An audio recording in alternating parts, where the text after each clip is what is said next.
आप सभी मित्रों को जय हिंद, जय भारत। गोविंद लाल ओड का झीलों की नगरी उदयपुर से, राजस्थान से प्यार भरा नमस्कार। आप देख रहे हैं झीलों की नगरी उदयपुर का खूबसूरत दृश्य।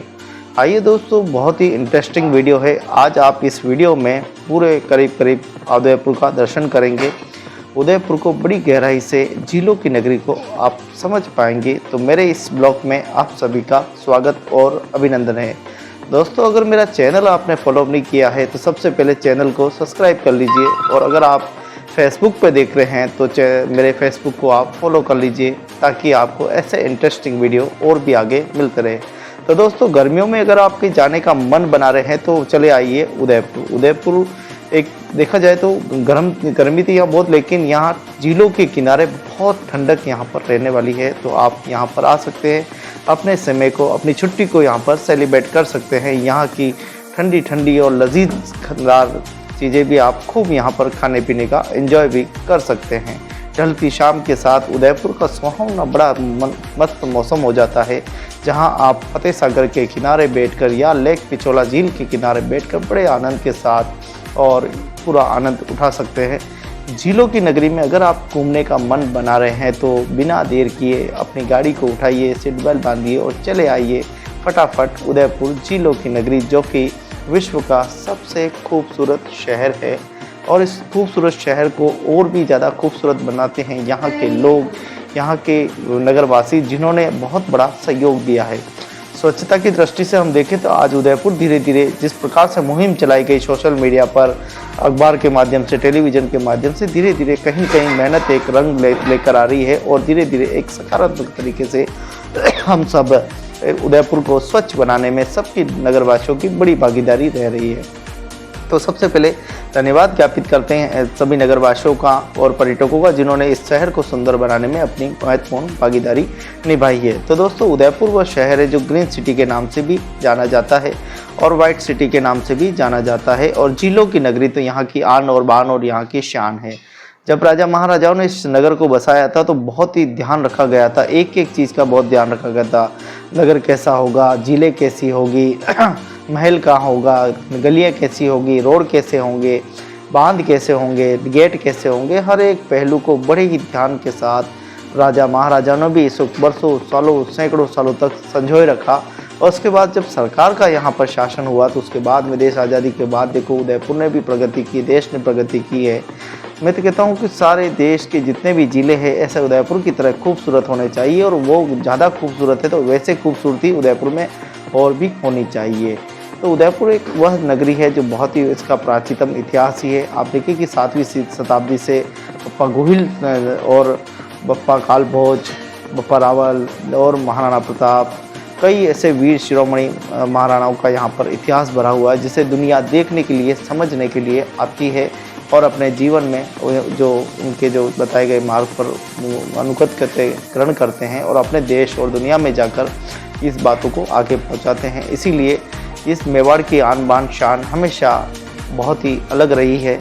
पूरे विश्व से लोग यहाँ आते हैं और उदयपुर को बड़ी गहराई के साथ समझते हैं। एक एक झील यहाँ की बनी हुई है, किस पर आधारित है, मानव जीवन की उस समय किस प्रकार से रक्षा की गई थी, पशु पक्षी जीव जंतुओं के लिए वो कितना बड़ा सोचा गया था। तो आप देख सकते हैं कि यहाँ जो पूरा नगर जो बसाया गया वो एक सुव्यवस्थित ढंग से पूरा बसाया गया। यहाँ की दरवाजे, पोले, यहाँ की प्राचीन दीवारें, यहाँ की महल, हर एक आप देखेंगे तो आपको कहीं न कहीं इतिहास की झलक आपको पग पग पर देखने को मिलेगी।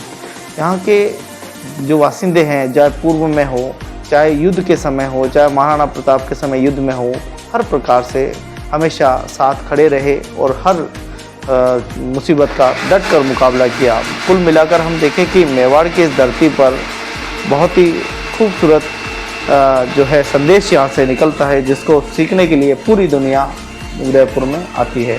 उदयपुर का ये सूरजपोल चौराहा है, जहाँ पे आधुनिक पार्किंग बनी है। अगर आपकी गाड़ी है और आप यहाँ पार्किंग कर देते हैं, उसके बाद लोकल गाड़ी लेके आप पूरे शहर में आराम से घूम सकते हैं। होटल भी यहाँ काफ़ी सारे हैं, यहाँ पे आप होटल से चाहे जैसा होटल मनपसंद आपके बजट के अनुसार होटल मिल जाएगा आपको। तो सूरजपोल, उदयपुर आदि क्षेत्रों में बहुत से बड़े पैमाने पे होटल्स है, यहाँ पे आप होटल का आनंद भी ले सकते हैं। तो दोस्तों, बिना देर किए उदयपुर में ज़रूर आए घूमने के लिए। उदयपुर में अगर आप आते हैं, प्री वेडिंग जो भी आजकल नए नए जो शादी विवाहों में जो बनाते हैं, शॉर्ट मूवी बनाते हैं, वो भी आप यहाँ खूब बनाते हैं। लेकिन एक बात का ध्यान रहे कि आप संस्कृति के अनुसार बनाएं। तो यहाँ पर काफ़ी हमारे मंदिर है, काफ़ी आस्थाएं जुड़ी हुई है, तो आप भारतीय परंपरा और राजस्थानी परंपरा और मेवाड़ी परंपराओं को ध्यान में रखते हुए फोटोग्राफर जैसा कहे वैसा आप ज़रूर करें, और ताकि संस्कृति, सभ्यता, परंपराएं सब बनी रहे, आप भी खुश रहें, हम भी खुश रहें, शहर भी अच्छा रहे, और इस भारतीय सभ्यता और भारतीय संस्कृति में हम कैसे और चार चांद लगा सके, उसके लिए हम सब मिलकर ये सराहनीय प्रयास करते रहें। तो दोस्तों, उदयपुर एक ऐसा ही शहर है, यहाँ पर दिल्ली गेट आप देखेंगे तो दिल्ली गेट का बहुत बड़ा ये दरवाज़ा है, जहाँ दिल्ली के दरवाजे को देखकर राजा महाराजाओं ने इसको दिल्ली गेट बनाया था।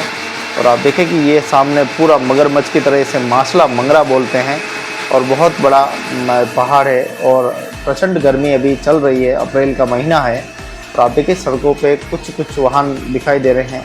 धीरे धीरे जैसे जैसे उदयपुर बढ़ रहा है, जैसे जैसे विकास हो रहा है, जैसे जैसे हमारे राजनेता, प्रशासन सब मिलकर उदयपुर के सर्वांगीण विकास में भागीदारी निभा रहे हैं, वो वास्तव में अतुल्य है। लेकिन कुछ मुद्दे ऐसे भी हैं जिन पर बड़ी गहराई से चिंतन मंथन करने की आवश्यकता है, और बिल्कुल कठोर कानून बनाने की अब आवश्यकता पड़ गई है, क्योंकि वास्तव में घर का मुखिया जितना मजबूत होगा, शासन उतना मजबूत होगा, तो अनुशासन भी वैसा ही बना रहेगा। तो अब ये देखना होगा कि हमारी शिक्षा प्रणाली, हमारी सामाजिक जीवन, दैनिक जीवन, हमारा कार्य, रोजगार, ये सारी बातें भी हमें अब ध्यान में रखनी होगी, और हमारे राजनेताओं को विशेष करके इस पर ध्यान देना होगा, ताकि जो उदयपुर विश्व पटल पे जिसके एक अनोखी छाप है, ऐसी कोई खबर ना हो जिससे कि हमारा जो संदेश है वो गलत जाए। क्योंकि पूरे देश और दुनिया के लोग, क्योंकि निगाह उदयपुर पे रहती है, पूरी दुनिया के लोग यहाँ घूमने के लिए, आनंद लेने के लिए आते हैं, और उनकी हमेशा ये मंशा रहती है कि उदयपुर एक खूबसूरत शहर है, वहाँ हम जाएंगे तो आराम से एंजॉय करेंगे, शादी पार्टी, बर्थडे पार्टी, बड़ी बड़ी यहाँ पर जो है कई सारे इवेंट्स जो है वो बड़ी संख्या में होते हैं। तो उदयपुर बहुत ही भाग्यशाली है, खूबसूरत शहर है, जहाँ उदयपुर को देखने के लिए पूरा संसार आता है। तो उदयपुर के नागरिकों की बड़ी जिम्मेदारी बन जाती है, वो अपने शहर को खूबसूरत बनाने के लिए और भी अच्छे अच्छे प्रयास करते रहे, और सराहनीय प्रयास करते रहे, और उदयपुर को खूबसूरत बनाने में और भी चार चांद लगाते रहें। समय समय पर हम देखें कि उदयपुर में धार्मिक, सामाजिक, साहित्यिक, सांस्कृतिक हर प्रोग्राम यहाँ पर होते रहते हैं, और विशाल प्रोग्राम होते रहते हैं, सभी धर्म प्रेमियों के सहयोग से, सभी क्रम प्रेमियों के सहयोग से, कभी झील प्रेमियों के सहयोग से।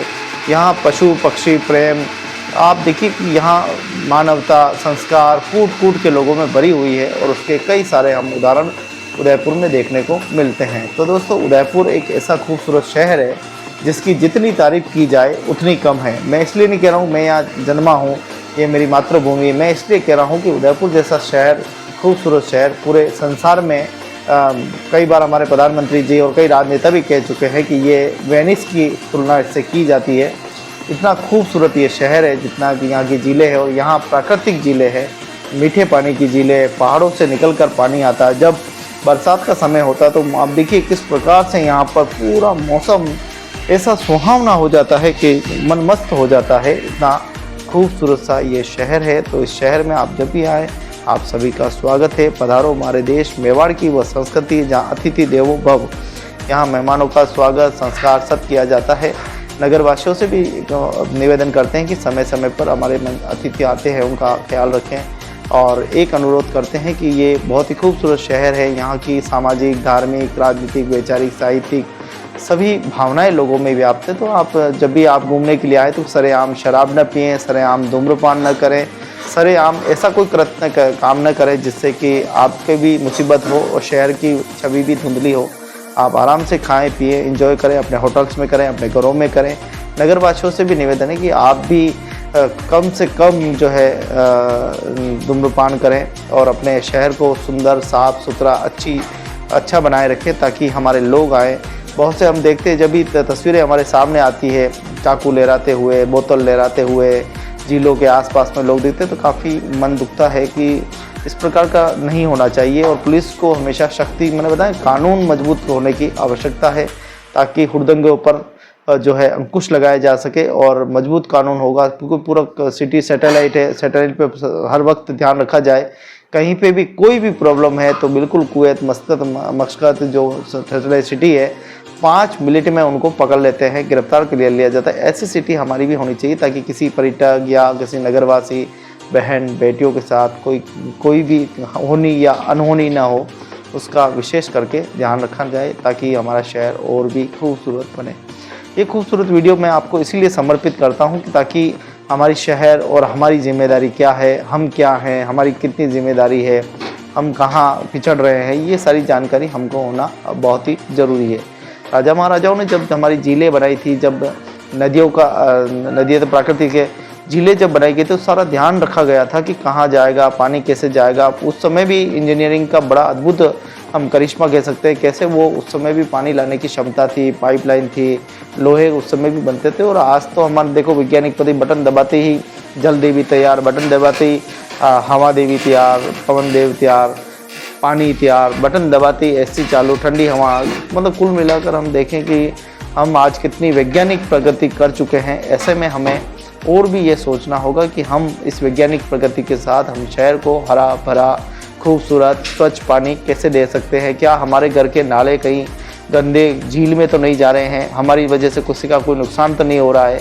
ऐसा तो नहीं हम ट्यूबवेल का पानी पी रहे हैं, हम समरसीबल का पानी पी रहे हैं, हमें बड़ा नाज है, हम टैंकर का पानी पी रहे हैं। लेकिन हमें ये ध्यान रखना होगा कि हमारे घर के गंदे पानी से किसी दूसरे की जान तो नहीं जा रही है, कहीं दूसरी जगह गंदगी तो नहीं हो रही, ये हमें सोचना होगा। और उदयपुर में जो अभी आयड़ नदी में जो मैंने देखा वास्तव में अद्भुत है। भले लोग भले कितनी आलोचनाएं करें, लेकिन मैं आपको स्पष्ट बता दूं कि कहीं न कहीं गंदे पानी के साइड में निकासी करने से एक बहुत बड़ी राहत मिली है। पहले कितनी दुर्गंध आती थी, नदी के पास जाते थे, अब वो दुर्गंध भी काफ़ी हद तक ख़त्म हो चुकी है। तो कुल मिलाकर हम ये कह सकते हैं कि हमारा खूबसूरत शहर दिनों दिन प्रगति करता जा रहा है। और फतेह सागर को जिस प्रकार से सफाई की जाती है भाई साहब, ये वास्तव में बहुत ही अद्भुत है। दिन रात इसकी सफाई चालू रहती है, सबसे स्वच्छ और अच्छा पानी इसमें भरा रहता है। हालांकि हमारी सारी झीलें साफ है, सारी झीलें अपने आप में विख्यात है, लेकिन फतेह सागर एक सी झील है जो पूरा ये जो राउंड है करीब बहुत सारे लोग कहते हैं 14-15 किलोमीटर का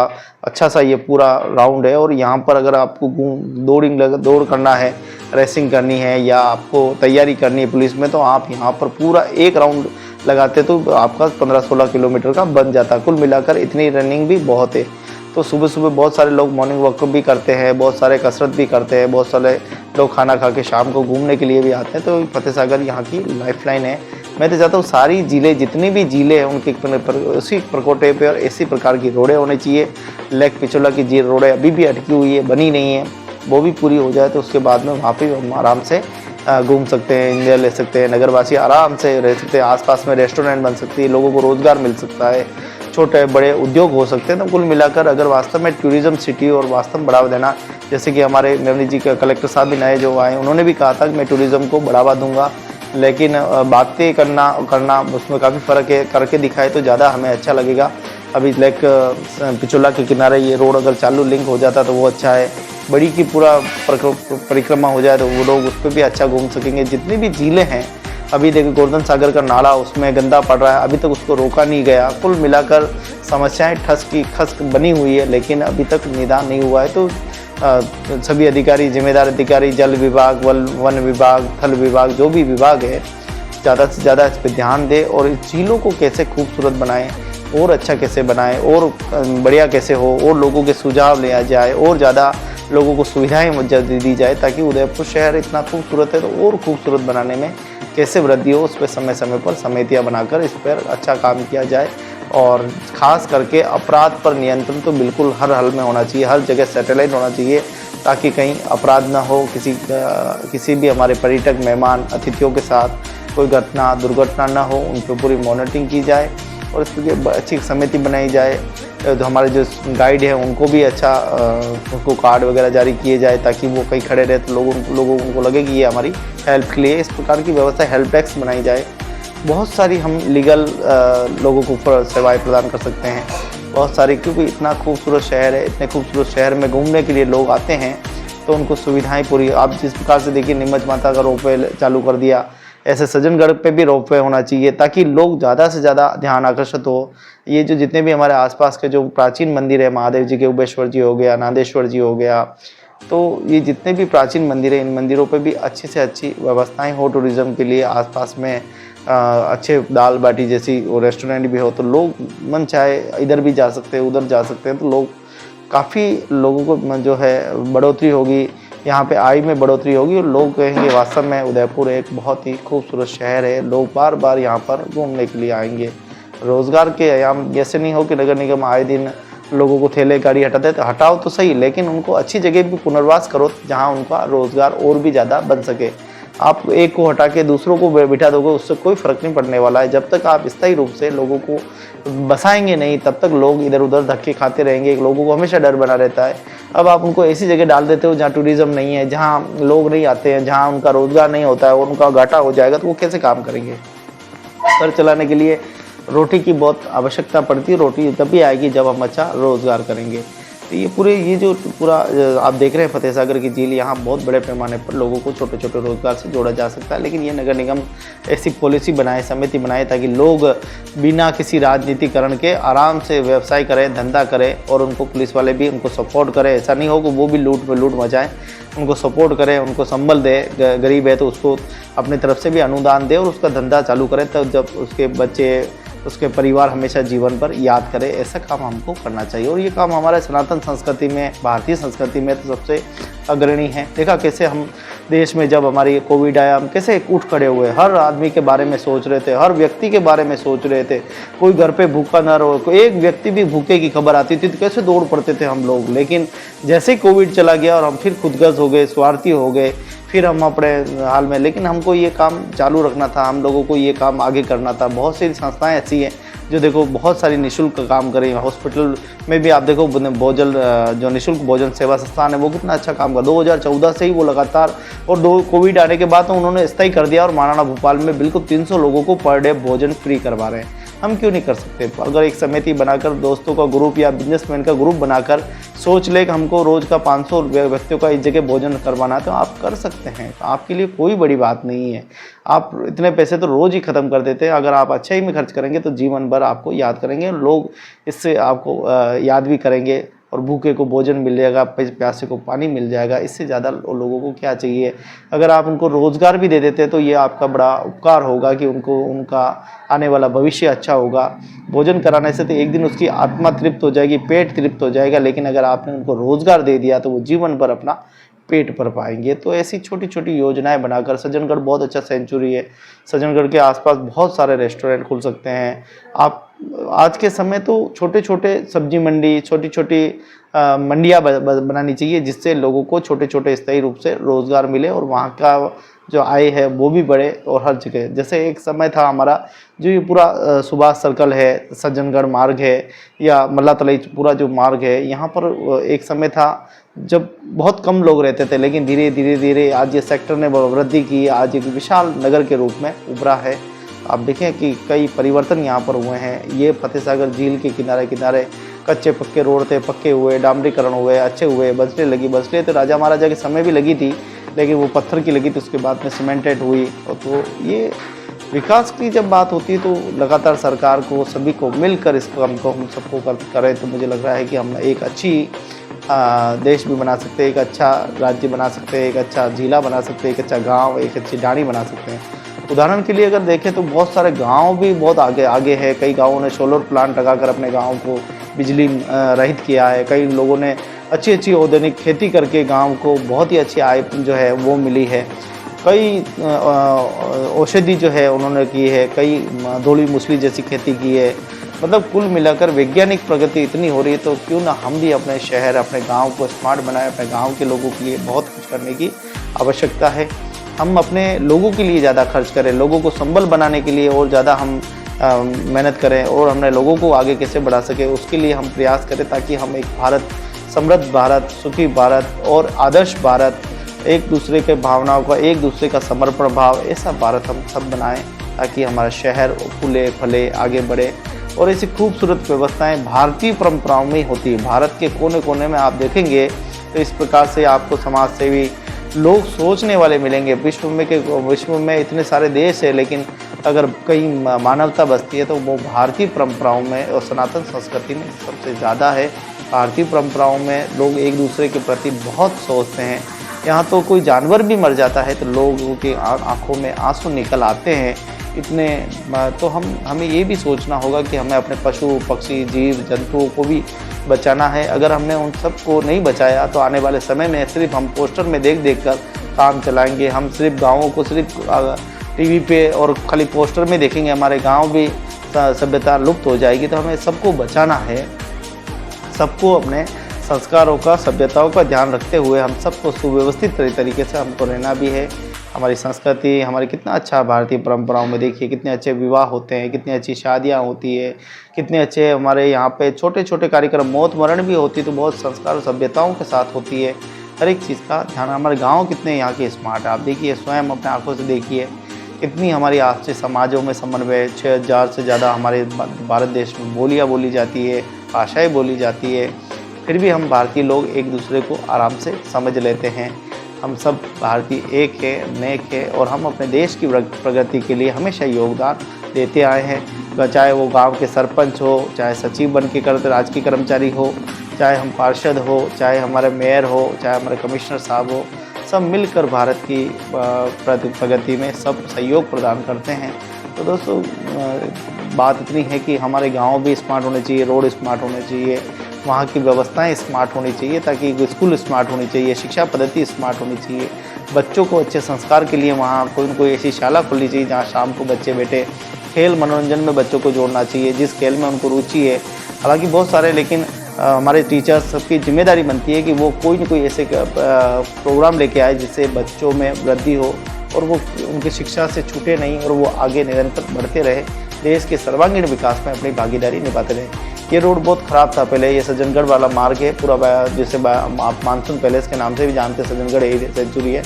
ये रोड देखिए अभी हाल ही में अभी बिल्कुल ठीक हो गया है, सीमेंटेड हो गया है। हमारे ग्रामीण विधायक फूल सिंह जी मीणा के और नगर UIT वन विभाग सभी के सहयोग से ये बहुत ही सराहनीय कार्य हुआ है। कई बार हमने आवाज़ उठाई चैनल के माध्यम से और कहीं न कहीं ये मेहनत हमारी रंग लाई। आज हमें बहुत खुशी है कि इस रोड पे आज मुझे गाड़ी चलाने में भी बड़ा आनंद आ रहा है। तो दोस्तों ऐसे ही इंटरेस्टिंग वीडियो देखने के लिए मेरे चैनल को आप ज़रूर फॉलो कीजिए, ताकि आपको ऐसी बेस्ट जानकारी आपको मिलती रहेगी। मैं किसी भी शहर में जाता हूँ तो वहाँ की मैं ज़रूर वीडियो बनाता हूँ, वहाँ की कोई समस्या है या कैसे किया जा सकता है या किस प्रकार से हम भी अपनी भागीदारी निभा सकते हैं, उसके लिए मैं इंटरेस्टिंग वीडियो ऐसे बनाता रहता हूँ, जिससे दूसरों को भी ये ध्यान में आए कि ये समस्या है, ये ठीक है, ये नहीं है, तो वो सारी चीज़ें समझ सकते हैं। इसलिए मैं समय समय पर इस तरीके की वीडियो बनाकर आप लोगों को जागरूक करता रहता हूं। तो आप सभी का प्रेम विश्वास भी मुझे बहुत मिलता है और बहुत सारे लोग मुझे कमेंट्स करके कहते हैं कि आपके माध्यम से हम उदयपुर दर्शन करते हैं।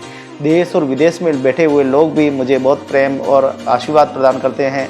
उसके लिए मैं बहुत बहुत थैंक्स, धन्यवाद ज्ञापित करता हूँ। और झीलों की नगरी के ऐसे इंटरेस्टिंग वीडियो देखने के लिए मेरे चैनल को आप ज़रूर फॉलो कीजिए, सब्सक्राइब कीजिए, शेयर कीजिए, ताकि मुझे भी ये संबल मिलता रहे और मैं ऐसे इंटरेस्टिंग वीडियो आप सभी के लिए बनाता रहूं। तो आप सभी को अब लेता हूं अब विदा, फिर मिलेंगे एक नई स्टोरी नई जगह के साथ। तब तक देखते रहें झीलों की नगरी, सभ्यता संस्कृति मेवाड़।